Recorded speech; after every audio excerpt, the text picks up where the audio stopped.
part of the confusion about the Book of Enoch is because the Book of Enoch is never considered scripture by the Jews, but ends up in the Ethiopian Bible. And part of Ethiopian Bible. Yeah, so the Ethiopian Orthodox Church has is like a wing of, you have these different sort of overarching denominations of Christendom. You have today Protestants, Eastern Orthodox, Coptic, Roman Catholic, and then the Ethiopian Church. And the Ethiopian Church, we know that around the 4th century, missionaries from Syria went down to what then was referred to as the Kingdom of Aksum, which is in modern-day Ethiopia, and they brought with them a whole host of literature. And part of this literature was New Testament books in Greek and the Septuagint, the Greek translation of the Old Testament, which at that point was finalized. And the Ethiopian Church took all of this literature, which included literature that nobody considered scripture at the time, and they appeared to have just been non-discretionary and included everything.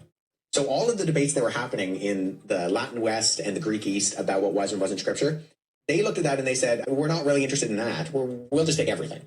So in being non-discretionary, they end up just canonizing everything, which leaves them with a canon of scripture that is completely unique and includes books like Enoch, which the ancient Jews and every ancient Christian didn't. Well, actually, I should preface that. There were a couple of early Christians who said, we think this could be scripture, but then they accept when, all the debates happen that, okay, those are pretty good reasons where we're not going to accept it at the end. And so I don't know where the idea came from, but there is definitely a prevailing myth on the internet that the Ethiopian Bible is the oldest Bible. And that's not true. In fact, the oldest copy of the Ethiopian Bible, which is full in terms of a Genesis to Revelation copy, is 14th century.